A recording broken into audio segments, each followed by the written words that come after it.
एक समय में एक प्रतापी राजा था। राजा के 3 बेटे थे। उन्हें सुयोग्य बनाने के लिए राजा ने उनकी शिक्षा दीक्षा की सर्वश्रेष्ठ व्यवस्था की। राजा ने अपने बेटों को हर विधा में बेहतर और पानरगत बनाया। राजा चाहता था कि उसके पुत्र ही उसके राज्य की बागडोर संभालें। जब राजा बूढ़ा हो गया तो उसने अपने सभी पुत्रों को अपने पास बुलाया। उसने कहा, पुत्र, हमारे राज्य में नाशपाती का एक भी पेड़ नहीं है। इसलिए मैं चाहता हूं कि तुम सभी एक पेड़ की खोज में जाओ और वापस आकर मुझे यह बताओ वह कैसा होता है। लेकिन राजा ने एक शर्त भी रखी कि उनके तीनों बेटे अलग अलग और 4-4 माह के अंतराल में जाएंगे। इसके बाद तीनों आकर एक साथ प्रश्न का उत्तर देंगे। तीनों बच्चों ने एक साथ इस बात को स्वीकार किया। राजा का बड़ा बेटा सबसे पहले गया, उसके बाद मंझला और सबसे आखिरी में सबसे छोटा बेटा गया।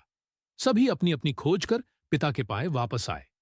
राजा ने सभी से बारी बारी से पूछा कि बताओ वृक्ष कैसा होता है। सबसे बड़े बेटे ने उत्तर दिया और कहा कि पेड़ बहुत अजीब है। उसमें न कोई पत्ती न कोई फल, वह एकदम सूखा है। यह सुन तुरंत ही मंझले बेटे ने कहा, नहीं तो, वृक्ष तो बहुत हरा भरा होता है, लेकिन उसमें फल नहीं लगते हैं। बस यही एक बड़ी कमी है। यह सुन तुरंत ही सबसे छोटा बेटा बोला, मेरे दोनों बड़े आई किसी अन्य वृक्ष को देखकर आ गए हैं। नाशपाती का पेड़ तो हरा भरा होता है, फलों से लदा हुआ होता है।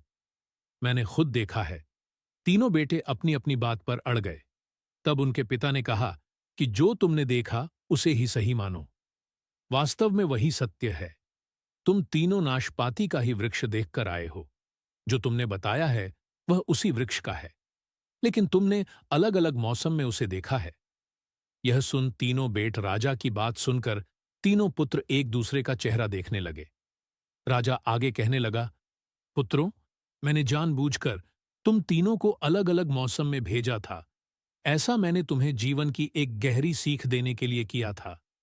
राजा ने अपने बेटों से कहा कि आज वो उन्हें 3 बातें बताएगा जिससे उन्हें जीवन की सीख मिलेगी।